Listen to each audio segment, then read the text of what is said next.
My boss just quit the job, says it's going out. Hey everybody, this is John, and it's VEDA Day 3. And today I wanted to talk quickly about the problem I see, or just the innate desire for people to kind of have their every little whim, pleasure kind of satisfied. You know, the internet is tremendously good at this, that we don't wait for anything. If a web page is loading, we go to the new tab. We want our information in smaller and smaller, easier to digest pieces, simpler terms. You know, the average video on YouTube, successful video on YouTube, is around 1 or 2 minutes long. Twitter is 140 characters. These things are popular because they are very easy to consume.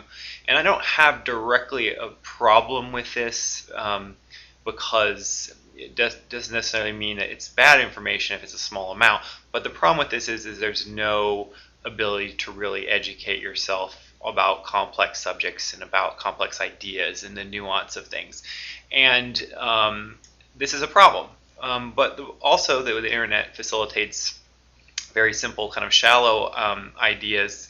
It also allows niches to grow and to flourish relatively cheaply for very substantive and intellectually demanding programs or websites or things on the web. So I'm going to go over 4 websites or TV shows that I watch on a regular basis to try to educate myself on more complicated ideas. And these things, all these websites specialize in videos that are over or up to an hour or sometimes over an hour long. So you're talking about in-depth discussion. There's a lot of QA.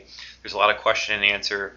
And it's a very important way that the internet is actually making people smarter and not just entertaining people. So the first is a PBS program called Charlie Rose, and Charlie Rose is a pretty well-known interviewer in the United States. And one thing great about his show is that hardly anyone watches it because it's broadcast in the middle of the night on PBS, but it's one of the hardest programs to get booked on because it's about the merit of the guest. And they have people from Bill Gates to Buffett to Sergey Brin, and intellectuals of different scientific fields, economists, actors, and award-winning actors in bands and things like that. It's a mixture of culture, and it's a very prestigious show to be on. All his programs are there the next day, put on the web, and they're all indexed so you can search. So if you have a favorite person. But in general, it's a good because they usually have a guest on for an hour, but usually it's broken up into 2 or 3 guests. Different, about different subjects, about different things. Sometimes it covers current events. It's an excellent show. I never miss. I don't watch every interview, but I never miss looking through the show notes to see who's being interviewed that night. Great show. The next is another program. It's on basic cable, and it's on C-SPAN 2, and that is Book TV. And it is basically 48 hours every weekend. If you have basic cable, everyone has access to C-SPAN 2. And it is basically 24 hours of endless authors talking about books that they've recently done in some interview QA type sessions. And it's just an awesome resource to learn about history. It's a little bit biased toward the United States, not in terms of biased as it making the United States look good, but just the subject matter is usually about the United States. Not always, but a lot of it is, unfortunately. But it's very good about learning about the past, learning about present problems, learning about interesting people in history that may have been forgotten a little bit. It's just endless interviews. I mean, I end up getting, not being very interested in the subject matter, and by the end of it, I'm pretty fascinated, or I'm fascinated by the influence that these people or events had that I did not know. It's a great way to kind of educate yourself about history in maybe hour-sized, bite-sized chunks, as the author talks about the book they're doing. Great resource. Another resource that's totally different than what I described before, and that is a TV or a website. It's a website. It's not on TV. It's called bloggingheads.tv, where they take 2 kind of pundits or public intellectuals, different experts in different fields, and they are on their webcams, just like we are on YouTube, and they put the images together, and they can, although they can't see each other, they can hear each other over Skype or whatever.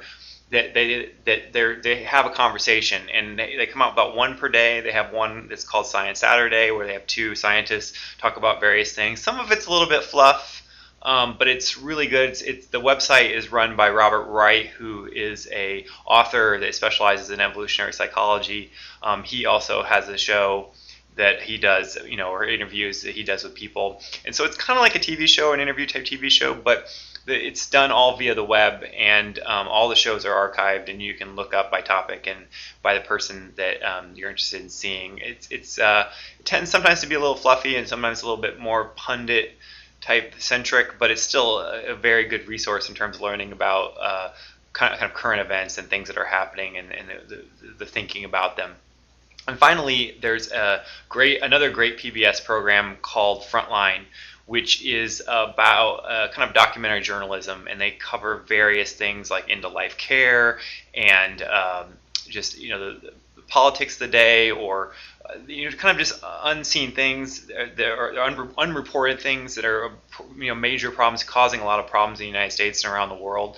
It's a tremendously good investigative kind of journalism show on PBS, and a great thing about all these programs is that, or a lot of them, is that they're really not, the demands of sponsorship or commercials aren't put upon them, so they give more of an intellectual, more in-depth type feel to the show. I mean, it doesn't mean they're all perfect or that everything they're saying is 100% truth. I'm not saying that, but the Frontline in particular, they did a 4-hour special about the reasons in running up to the war in Afghanistan and Iraq, and the behind the scenes. They did like 400 interviews, and I mean, these things are incredibly in depth, and I feel they're really interesting because they get beyond the talking points and the kind of simpleton views, the way people view topics, and I think those are bad things, because an educated populace makes for better democracy, and 99% of what is shown on TV, and that's almost really not an exaggeration, I feel, is pretty much crap and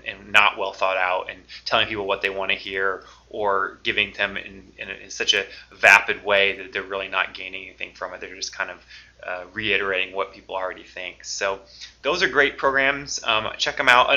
Also, the Charlie Rose has a 12-part brain series. It's about 12 hours talking about the brain with various neuroscientists and psychologists in their various fields. Also extremely good, extremely interesting. But these are not lightweight things. This is not YouTube.